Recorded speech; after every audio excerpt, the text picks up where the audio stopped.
Hey, tourpreneurs, it's Mitch Bach, and just a quick note before we begin today's episode.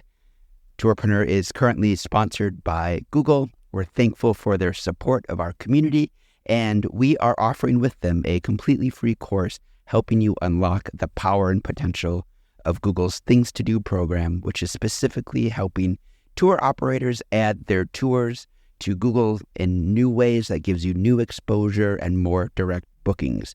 To learn more, go to tourpreneur.com/Google. And as always, show notes, more resources, links to our newsletter, our business coaching community, and so much more are available on tourpreneur.com. Now to the episode. Welcome to the Tourpreneur Podcast. Travel industry veteran Shane Whaley will take you on a journey with fellow tourpreneurs, sharing their tips, ideas, insights, and success stories to inspire you to make your tour business the best it can be. And now, here is your host, Shane Whaley.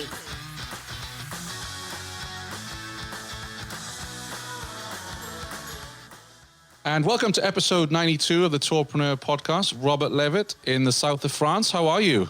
Good morning, Shane. How are you? I'm really excited to share your story because you posted on our Facebook group. I woke up over the weekend to a flurry of likes and excitement and positivity because you had posted about a tour that you had led either that day or the previous day in Nice, France. But before we get into that, because I really want to share how you've adapted to the conditions there in France.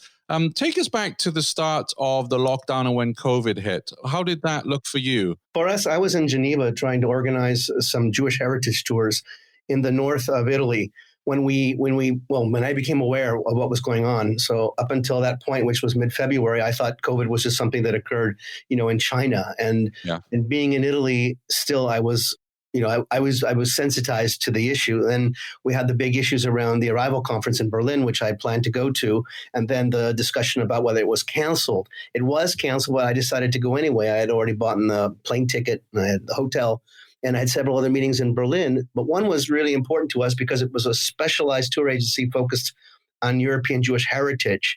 And this relationship was real important because they were sending us more and more and more very high-end clients.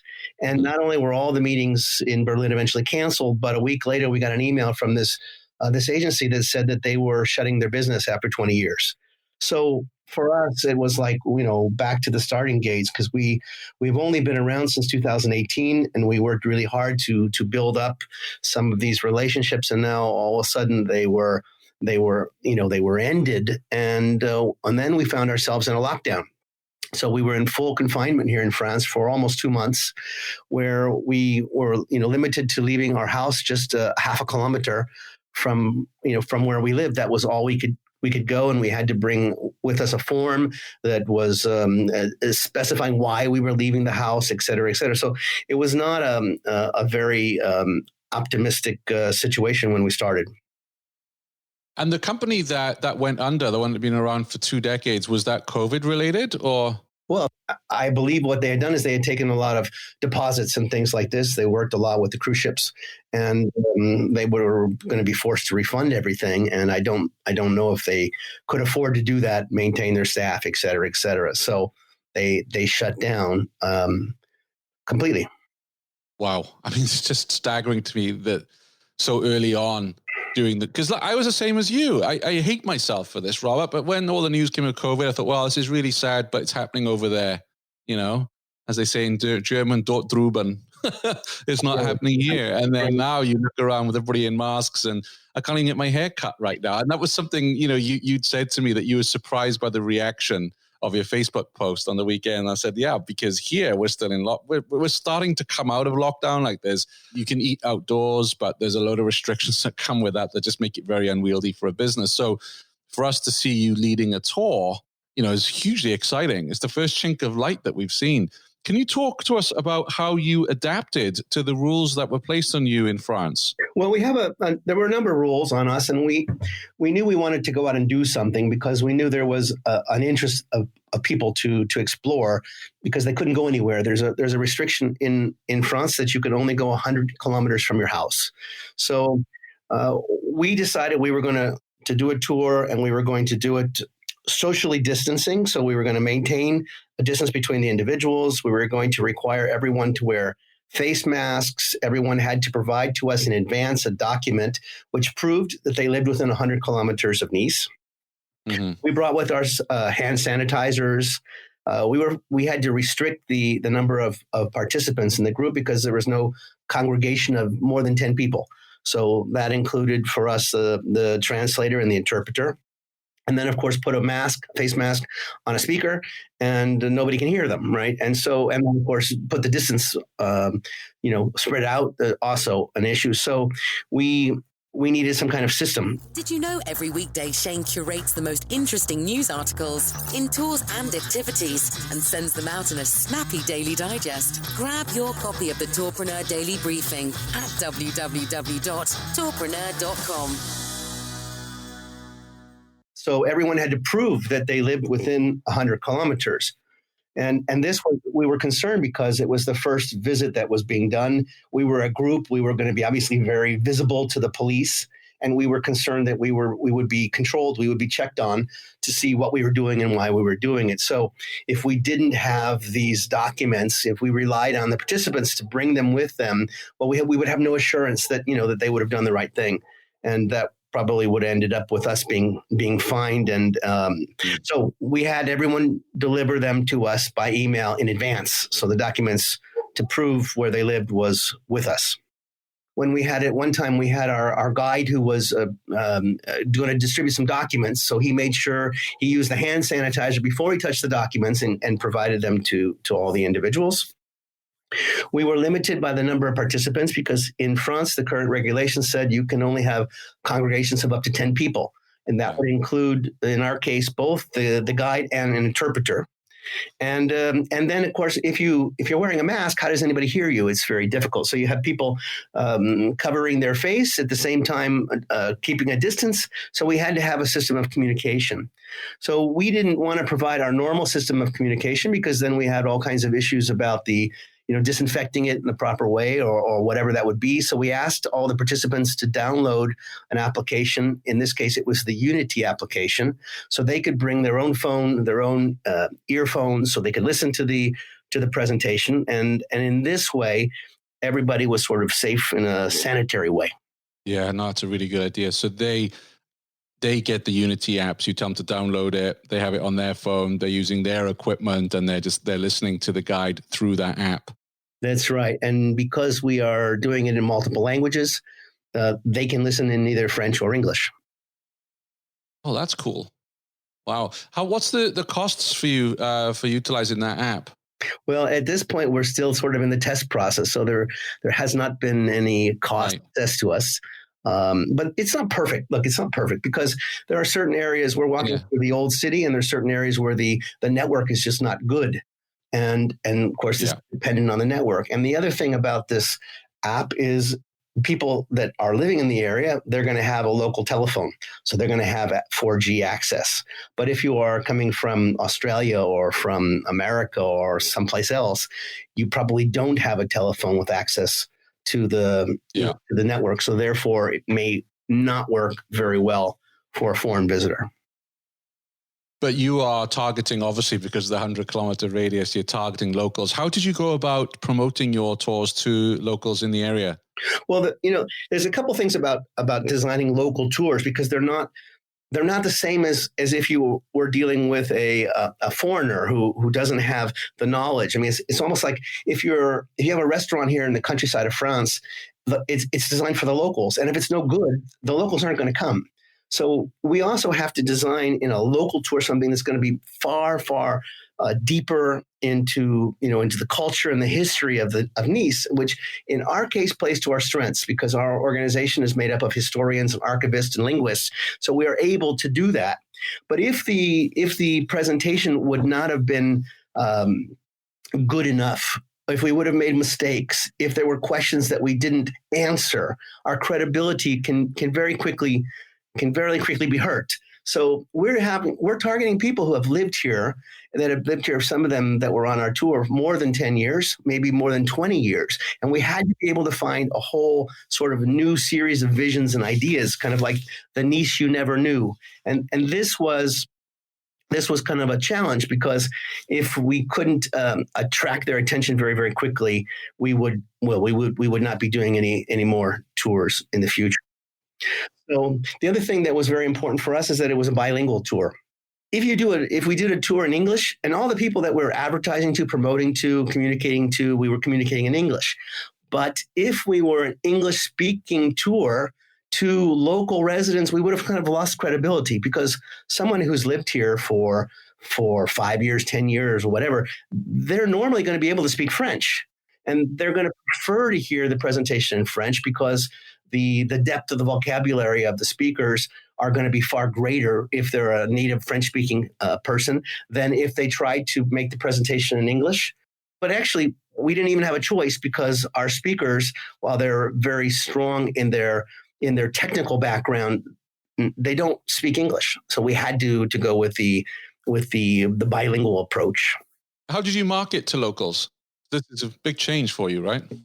The marketing was very quick, because we posted on our Facebook site, and we posted on an English-speaking Facebook site. So basically a Facebook site that's read by some 10 or 20,000 English speakers in the region. And in this case, it filled up very, very quickly. And it has to, because, in Facebook, if you're going to be seen at the top of the page for an hour or two, not more, right, before you kind of fade away. So that's how we advertised it. We were looking to fill basically 8 places, because we had a speaker interpreter. We had room for 8 more, and we had over 40 requests within basically a couple of hours, which continued. Wow. For the next sort of 48 hours, we ended up with more than 40 people that wanted to go on the first visit. That's fantastic. Congratulations, Robert. So there's clearly a lot of people that are very focused on activities, because they have nothing to do.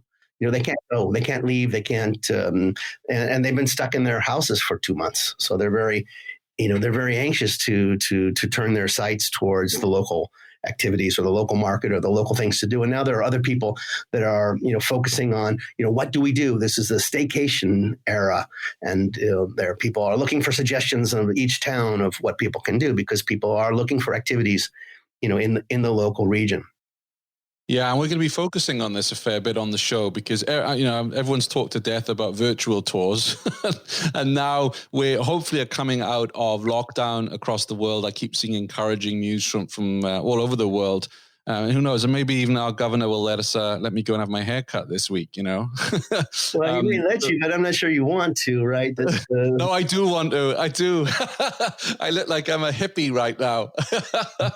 Nothing wrong with hippies, but it's not my look. No, I really want to get my hair cut. But that's just an example of how cooped up we are and these basic things we can't do. And also, living in the state of Vermont, I've not really done anything locally. I traveled to Berlin and hit all the museums and attractions, but I've not really done much locally. Or I'll drive up to Montreal from here, but now I need to go and do things in my own state. So the challenge is for those tour operators here in Vermont is they need to market to me. So you were very smart getting on Facebook. I presume you'll be doing some Facebook ads, etc. We will boost from time to time a post that we do for like 15 euros or something like that. But it's not necessarily something that's important to us. But look, there's a couple of things that's just really, really important besides bringing in people or besides the obvious. And this is that we have a team of people, and if they're not working, and I'm not saying working for money, I'm saying working at all, because they get depressed, and the group of people that we have, they love to be in front of people. They feed off of the energy of making presentations. And when when it's showtime, they're on. And this is so important, because when they had this couple of months of just being at home, you could tell that people were getting depressed on our team. And as soon as they were out there, it was like everything was forgotten. They were in the limelight. They were in the show, they were in the show, the lights again. And this kind of thing, I think, was really important for the energy of the group. And also, once we started doing activity, the phone starts to ring. And then we find that people are asking us not just for tours, but for other kinds of experiences, whether they just want to go off and take a hike with, a group of friends and they need someone to take them or whatever. This, they see that we're active. They see that we're in business. And if you go in and you look at sort of the competitors that used to be our competitors, their websites will say, due to COVID-19, we are closed. So for the moment, we have the market to ourselves, which is a fantastic place to be. Even though ultimately we're not going to make a lot of money on the local market, we find that the local market at some point, when their friends come from overseas, they're going to be looking at us. And our particular product is normally a private groups, and it's quite expensive. We need to dominate our market. We need to be seen as the best player in the market. And this is giving us an opportunity to do that I can't believe, because we are the show. So when we did our visit, we had 2 journalists that came with us and a photographer. So we got press locally, we got press internationally, and this kind of publicity you can't pay for. It's really helps us build our network. And this is, for us, this is sort of the name of the game. You have to build a network. But it also gave us a chance to sort of break into the old boys network. I'm American originally. So I'm not, wasn't born here, didn't go to school with all the, the local functionaries, the local bureaucrats in the city of Nice and the Office of Tourism, which have always had kind of an in that I didn't have before. But this is kind of reversing now, because we're out there, we're promoting, we're taking these restrictions and we're not complaining about them, but we're actually implementing them and using them in a successful way. So we're building our relationship with the city of Nice, with the Office of Tourism, in a way that would have been very, very time consuming, or would have taken years to do otherwise. Maybe we never could have done it.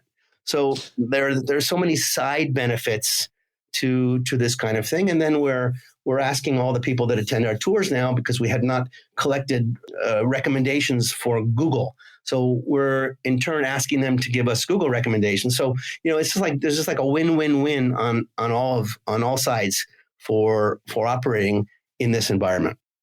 Yeah, and that's very smart what you've done with the media there, because I think it's a good lesson for all of us, for tourpreneurs out there that are starting to lead tours. The press are hungry for success, for positive stories right now.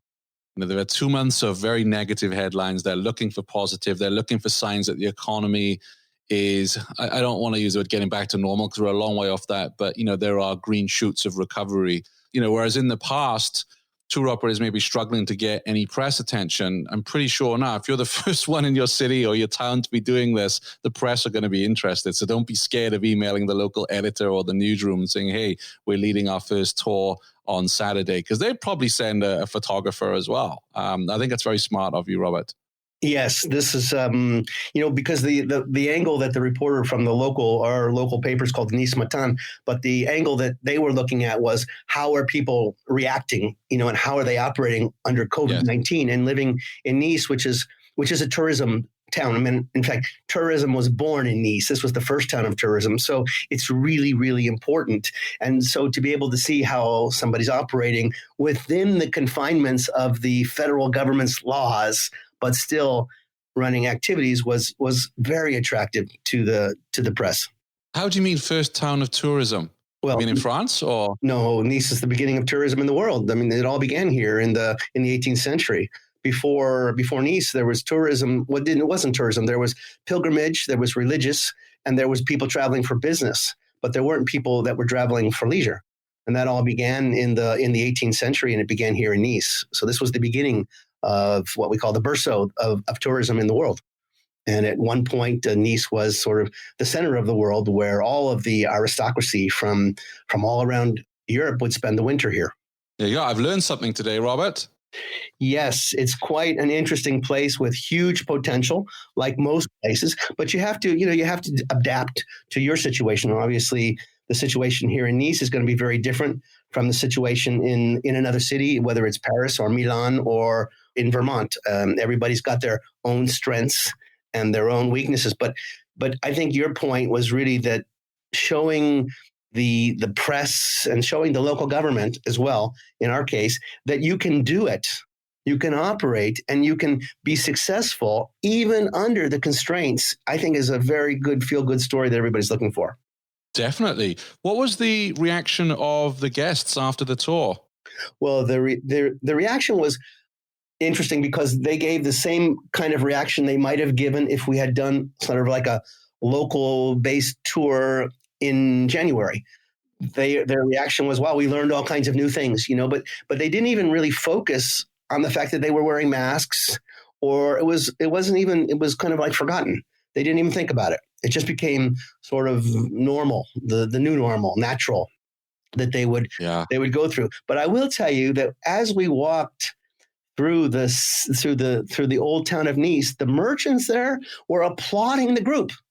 They were applauding us because this was the first group of tourists. Now, they didn't understand that these were people that actually lived in the city, but they were applauding the fact that there was a tour going on because, they were so hungry for tourism, and to see it was happening was making everybody happy.